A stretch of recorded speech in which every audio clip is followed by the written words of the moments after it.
Shalom, selamat pagi jemaat yang diberkati Tuhan. Kita kembali bersama dalam renungan pagi jemaat GEMI Kanaan Medan Selatan di hari ini Rabu 19 Maret 2025. Kembali mendengarkan firman-Nya, kita berdoa. Bapa yang baik di dalam surga, Engkau adalah gembala kami dan kami adalah domba-Mu. Kami sungguh bersyukur kalau hari ini Engkau kembali memberikan kami hari baru. Tolonglah kami ya Bapa, supaya kami mengerti terus bersyukur, tetap melihat, mengingat dan mengimani perbuatan-Mu yang ajaib, yang baik, yang dahsyat untuk setiap kehidupan pribadi kami, juga di dalam rumah tangga kami. Kami mau mendengarkan firman-Mu, kami mau tunduk dan kami mau siap dibentuk oleh kebenaran firman-Mu. Berbicaralah Engkau, kami siap untuk mendengarkannya. Dalam nama Tuhan Yesus kami berdoa. Amin. Firman Tuhan untuk kita renungkan bersama pada pagi hari ini dari kitab 1 Tawarik pasalnya yang ke-16, ayatnya yang ke-7 sampai ayat yang ke-36. Jemaat terkasih, saya membaca di ayat yang ke-8 sampai ayat yang ke-11. Demikian firman Tuhan. Bersyukurlah kepada Tuhan, serukanlah namanya. Perkenalkanlah perbuatannya di antara bangsa-bangsa. Bernyanyilah baginya, bermazmurlah baginya. Perbincangkanlah segala perbuatannya yang ajaib. Bermegalah di dalam namanya yang kudus. Hendaklah bersukacita hati orang-orang yang mencari Tuhan. Carilah Tuhan dan kekuatannya. Carilah wajahnya senantiasa. Amin. Jemaat terkasih, tema firman Tuhan, ingatlah perbuatan Tuhan yang ajaib dan bersyukurlah. Ingatlah perbuatan Tuhan yang ajaib dan bersyukurlah. Jemaat terkasih, Kisah 1 Tawarik pasal 16 ini ayat 7 sampai 36 sangat menarik. Saya berharap kita membaca teks ini secara utuh karena ini berisi tentang sebuah kidung pujian Daud. Atas perintah Daud, Asaf mengusulkan membuat sebuah pujian ini dalam bentuk yang begitu indah. Beberapa hal kisah tentang proyek besar yang dibuat Daud dalam konteks ini adalah karena Daud berhasil memindahkan tabut perjanjian Tuhan dari Kiryat Arim sampai ke Yerusalem. Karena tidaklah sesuatu yang mudah untuk memindahkan tabut itu. Mengapa sebuah proyek yang besar? Saya mau berikan kepada kita kisah singkat saja latar belakang apa yang terjadi, bahwa ini bukan pekerjaan ringan, bukan pekerjaan mudah. Di dalam 1 Tawarik pasal 13 ayat 9 sampai 10, di sana dikatakan ketika mereka sampai ke tempat pengirikan Kidon, Uza mengulurkan tangannya memegang tabut itu karena lembu-lembu itu tergelincir. Selanjutnya murka Tuhan pun menyala-nyala terhadap Uza. Ia menewaskan Uza karena telah mengulurkan tangannya ke tabut itu. Demikianlah ia mati di sana di hadapan Allah. Jemaat terkasih, bahwa tidak sembarangan orang bisa memegang tabut perjanjian Tuhan yang dianggap sebuah tabut yang kudus. Itu sebabnya dengan peristiwa yang terjadi itu, maka tabut ini sempat diberhentikan. Tinggal di rumah, dibuat di rumah seorang imam dari keturunan Lewi.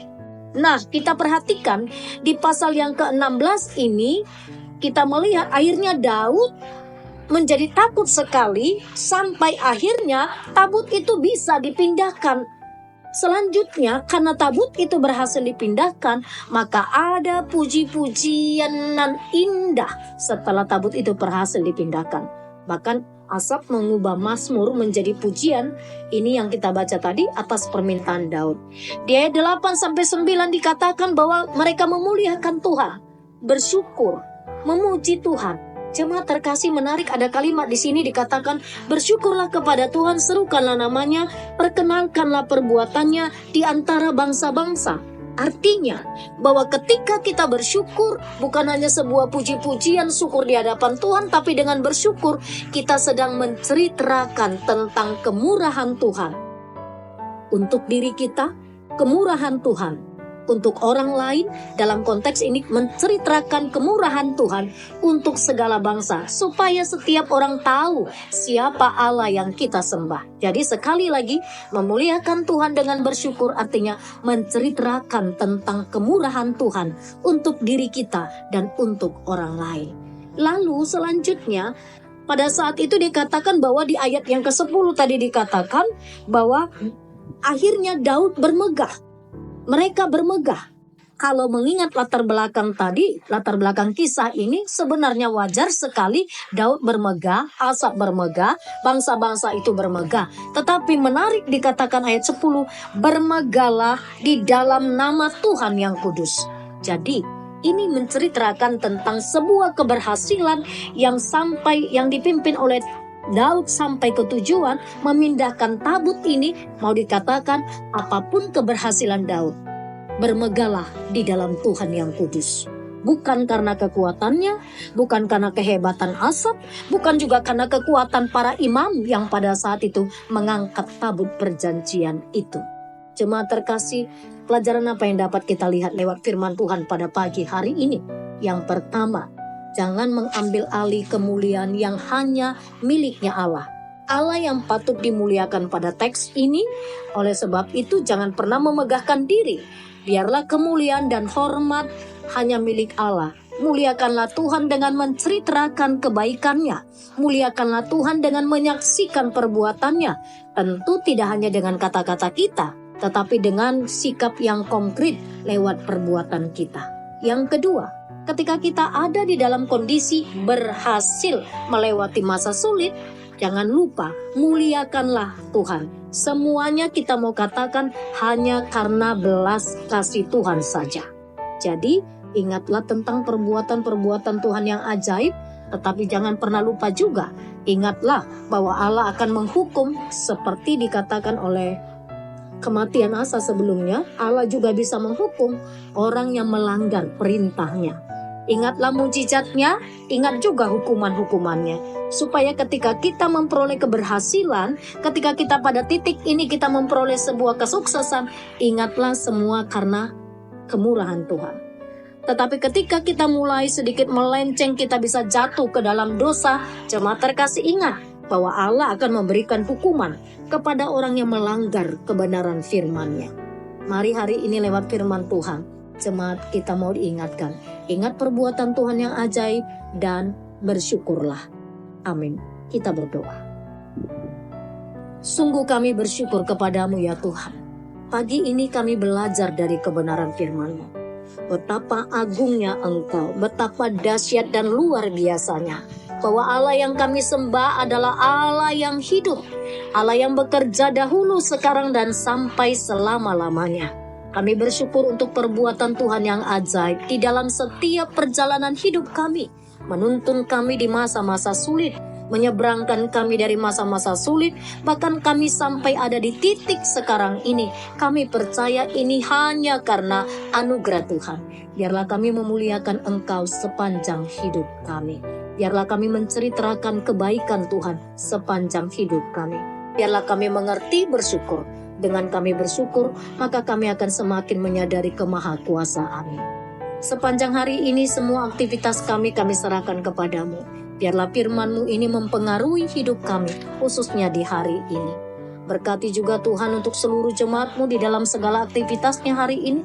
Tuhan yang memelihara dan memberkati setiap apa yang dipikirkan dan dikerjakan jemaat Tuhan. Engkau sajalah yang membuatnya berhasil. Bapa di sorga, kami terus membawa anak-anak kami kepadamu. Berkati mereka di dalam setiap pendidikan mereka. Berkati mereka di dalam setiap perjuangannya. Mereka yang sudah dewasa, yang sudah pantas untuk berkeluarga, menikah. Tuhan, Engkau yang memberkati mereka, mempertemukan anak-anak kami dengan jodoh yang dari Tuhan. Orang yang takut akan Tuhan, orang yang mencintai Tuhan. Orang-orang yang benar-benar Tuhan tempatkan menjadi orang yang sepadan dengan anak-anak kami. Berkati anak-anak kami yang sedang mencari pekerjaan dalam perjuangan mereka. Engkaulah yang membuka jalan untuk mereka mendapat pekerjaan. Saat ini kami juga bersahati menyerahkan untuk jemaat Tuhan yang Tuhan telah berikan usia yang indah. Berkati jemaat-Mu yang telah panjang umur, yang telah lanjut usia. Berkati dengan kesehatan yang cukup, berkati dengan hati yang penuh dengan sukacita menjalani hari-harinya. Berkati pelayanan kami di GMI Kanaan Medan Selatan. Kami para pendeta, majelis, les speaker, guru-guru sekolah minggu, tim ibadah sesi 1, ketua-ketua sektor, seluruh yang ambil bagian dalam pelayanan di GMI Kanaan Medan Selatan ini. Biarlah kami memiliki telinga seorang murid, hati seorang hamba yang siap dan peka mendengar suara Tuhan. Dan sekecil apapun pelayanan kami, biarlah itu merupakan buah dari iman kami. Terima kasih Bapak, berkati kami bersama-sama keluarga besar GMI Kanaan Medan Selatan agar kami terus bertumbuh di dalam kebenaran firman-Mu. Terpujilah Engkau. Di dalam nama Tuhan Yesus Kristus kami berdoa. Amin. Shalom jemaat terkasih, Tuhan Yesus memberkati.